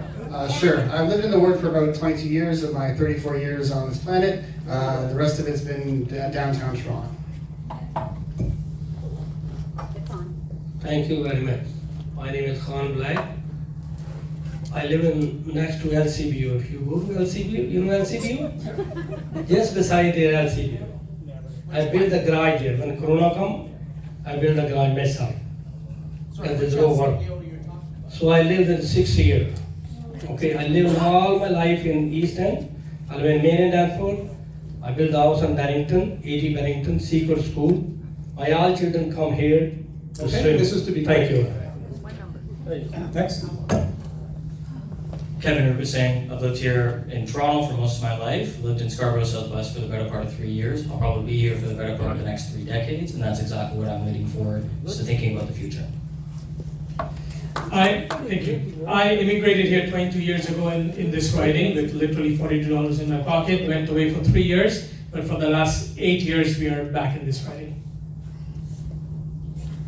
I'm living this riding 14 years. Thank you. 25 years. Actually, I'm also the immigrant. I migrated from Australia 2008. Since then, I'm in this community. That's about it. Thank you. Well, I clearly am the unique one here. So, believe it or not, I used to live at Birchmount and Eglinton for a few years, up until like grade 2. And then I moved to another part of Scarborough, Burton Park and Lawrence, for another few years. So I've lived in different parts of Scarborough at different times, but in terms of accomplishments, when I'm in elementary school, I don't think I can accomplish much, but hopefully I can. We actually said we would just keep it at how long. Yeah, that's it. Lived it. Yeah. Next question, please. So, is this okay? Hi. Affordability is obviously a big conversational topic that's come up a lot tonight, because it affects literally everyone in this room. But most of this conversation is kind of centered around, I want to say, the comfortably housed. I would like to know, as counselors, especially because winter is coming, how would you advocate for our unhoused neighbors in Scarborough Southwest and throughout the city? Was that for someone specific, or just any 2 or 3? I mean, Yeah, pick 2. Why don't we do 2? Pick 2, and let's make sure we've got voices that haven't been heard, but yeah. Maybe I guess I'll want to hear from Jessica and Suman, who is. Great question, really very important.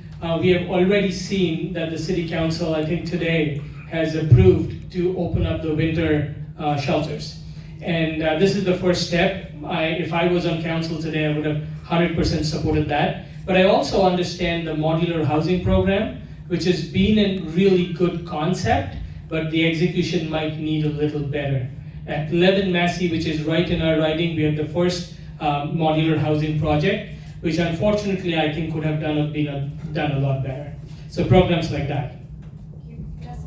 Jessica?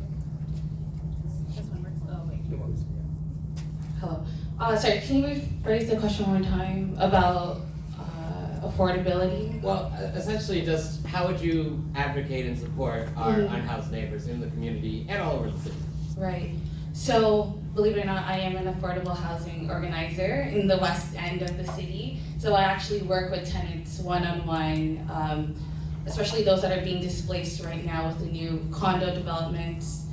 helping them, even referring them to other nonprofits that are doing the work to help them with their displacements. A lot of people don't even know their rights in relations to the landlords, and even with community housing, like how do they navigate like their housing situations.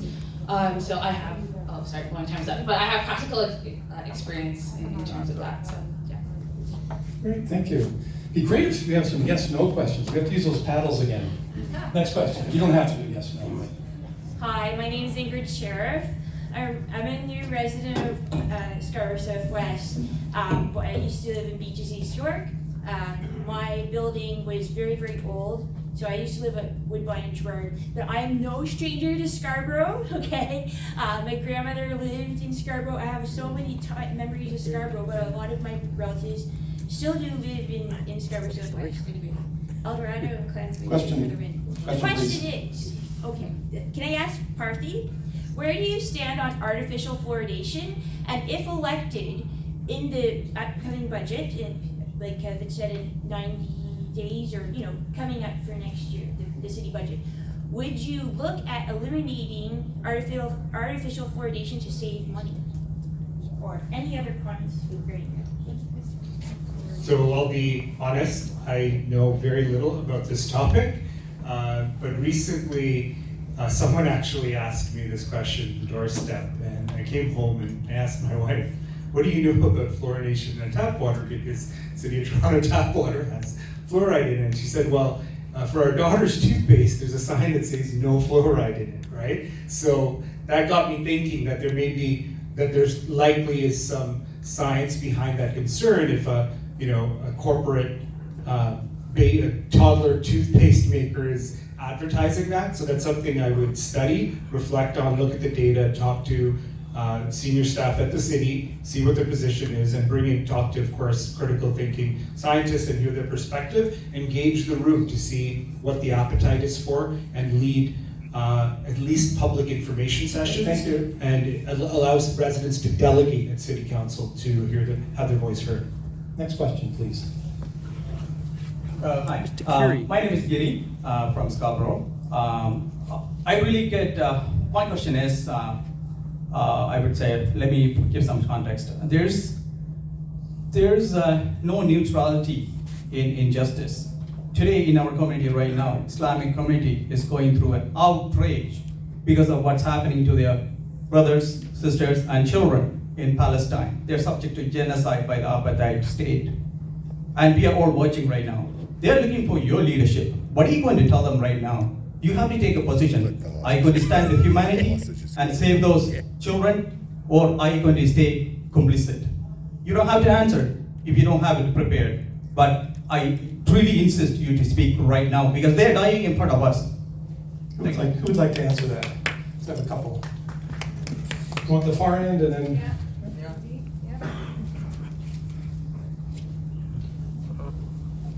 I would like to answer this question. My name is MD Mamun. So thing is that the situation is crucial down there. So first thing is that we need to stop it. No matter the reason is, they need to be stopped. Second thing is that go back to the table. The world leaders and other people from the community, humanitarian organization talk with the table. Then decide what actually would be the future plan. Every day, both sides, people are being killed, so need to be stopped. First thing is that period, stop. Then think about, later on the table. That's about my things. Thank you. Why don't we let Maritza go? Sure, She yeah. doesn't have a chance yet. We have one. It's Marcia Hawk.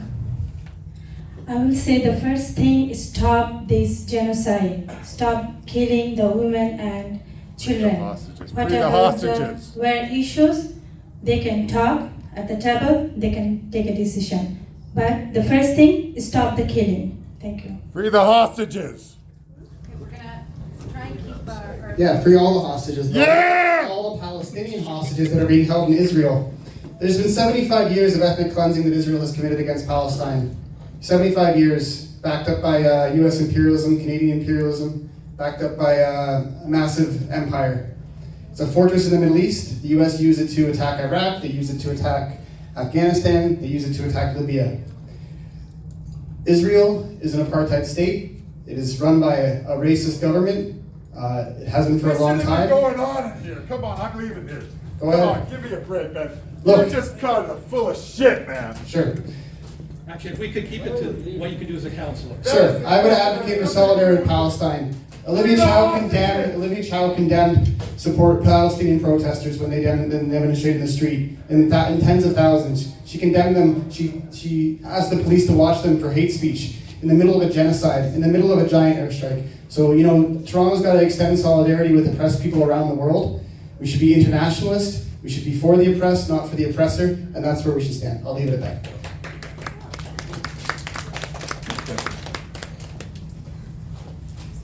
My name is Ashraf Ali, and I live in Scarborough since 2000. So many years. My question is, and I'm a senior citizen. Today in the discussion and all the newspapers that I have read, there is no mention of the senior citizens, what the people are going to do with the candidates. I'm wondering why. So, and also in the room, there are many senior citizens. I felt like we are invisible. Why so? I'll quickly talk to that and say that you're not invisible. I actually have family members that are seniors in this riding that are actually being displaced as we speak. And one of the things that I'm actively doing right now is figuring out, okay, well, how can I even help them with housing? Because there is nothing really in place to support seniors that are on a fixed income that need the support like right away. So as your elected city councillor, hopefully, seniors will also be on my mind because it is also close to home for me, as well as the city does actually have like a senior plan. However, they're not implementing it, right? So again, we need someone in leadership that can do the work. There is strategies in place, but it needs to be executed. We're gonna, yeah, let's do that. We've got 4 more questions and we've got about 5 minutes left. So let's quickly go through these 4 questions. So next question, please. My name's Peter, and I'd like this question to go to Corey, Kevin, Parky, or Suman. It concerns the Eglinton LRT and the Finch West LRT. Olivia Chow says that if the province is not willing to properly fund, she will upload it. I'm going to ask that the candidates commit to keeping the Finch LRT and the Eglinton LRT public. Will you commit to keeping it public and not sold off to P3s or uploaded to the province? And also create greater accountability. So that's a great yes/no question. So the first part, just use your paddles, please. And so the first part of your question was, will you keep it public? Yes or no? Yes. Great, thank you. Good question to ask at the door. Next question. Hello, my name is Ian. I live just up the street in Birchcliff Heights. Father of 2 young kids. I'm really concerned about their future for a couple of reasons. One, the scourge of violence on our streets. We've had in the past month 2 people seriously injured within 2 kilometers from here on Kingston Road. So for those that have said they wouldn't reduce speeds on arterial roads, they wouldn't support bike lanes, nor would they support bus rapid transit lanes, what are you going to do to reduce the carnage on our streets? And particularly on our arterial streets, which is where the carnage is happening. Right. Thank you. People who said no to those things, maybe a couple people answered. Very briefly, what would you do? Martha, his hand up. Anybody else? We got one more. Let's do 2 for this one. Okay, I'll be quick. As a school trustee, we worked with parent councils to address the alarming concern about road safety around school zones. We've tried a host of things. We saw signage, we saw the small please slow down signs. Nothing changes behavior, and digging people in the wall and putting speed cameras in is a way to bring in revenue and to change behavior. And lastly, we see terrible inconsistency with the city. It's been 25 years since amalgamation. West of Vic Park, we see speed bumps galore. East, we hardly see any. So that inconsistency needs to be addressed with a strong voice. One more person. Do I? Okay. So, a couple of things. I said no to most of that, Ian, and one of the major reasons is not that I think these are all bad ideas, but I strongly am going to repeat myself by saying that the community needs to be consulted before any of this is done. And that is something that is key to my heart. And if community wants them, I am all in for them. And consulting the community is the right way to go in my mind. Okay, next question, please. Yeah, hi, my name is Muhammad Ali Bukhari. I am a former resident, and this is from the media perspective. This election will not take place because this is happening due to former earlier councillor Gary Crawford resigned. So very quickly, Richard, costed question, please. the city this election, and he got a severance pay, $120,000. So this is very disservice. So I like to hear from Parthi, Kevin, Walad, and Shuman that how much you are committed for your term to serve for the people of Scarborough Southwest.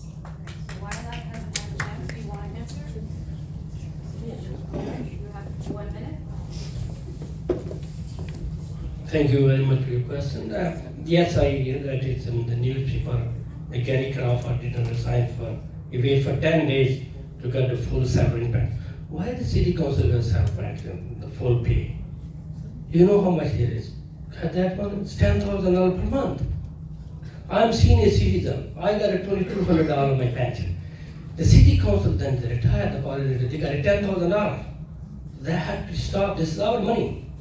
I got $2,200 as a senior citizen. The city councilor or member of parliament got $10,000. That's a job. Thank you. We've got one more person on that. Did you go on before? No, I asked before. Oh, sure. I mean, absolutely I'm committed to this role. When I ran for the seat last year, I quit my job and I ran. Didn't have an income for 9 months because these issues matter. These issues really matter, and my future in this community, my family's future in this community, our community's future, it matters. I didn't expect to be here 1 year later, obviously none of us did, and yet here we are. And in between those elections, I didn't actually, to me, the issues are what matter. And in between these elections, I still made sure I stood up for our community and pushed forward on these issues. My commitment is unwavering. I would never do what a former councilor did.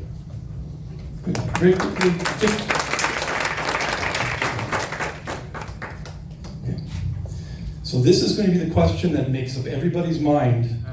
Who they're going to vote for. This is the last question. Go ahead. My name is Steve DeCambra with the Danforth Gardens Neighborhood Association. If you couldn't vote for yourself, and this is to all candidates, which other candidate would you vote for?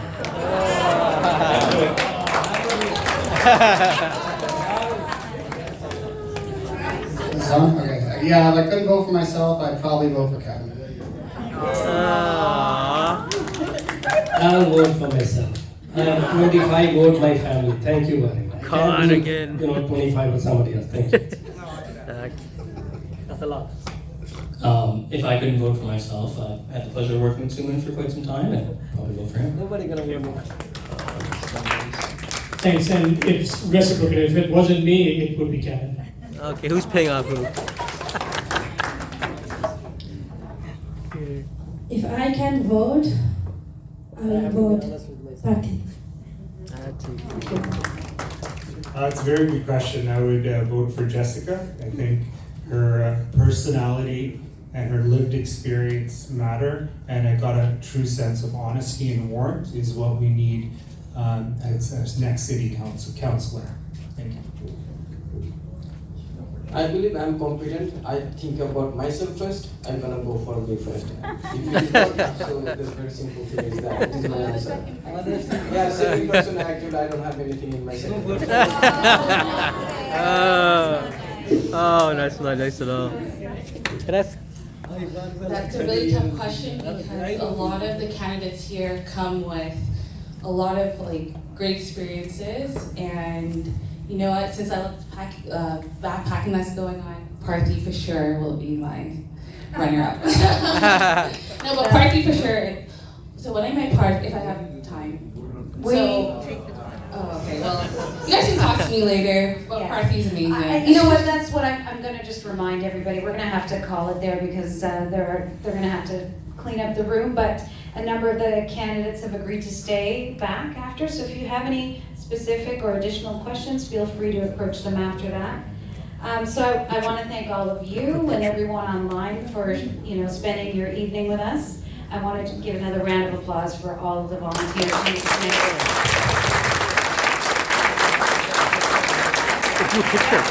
And then, of course, to all the candidates, thank you all for the great and lively conversation.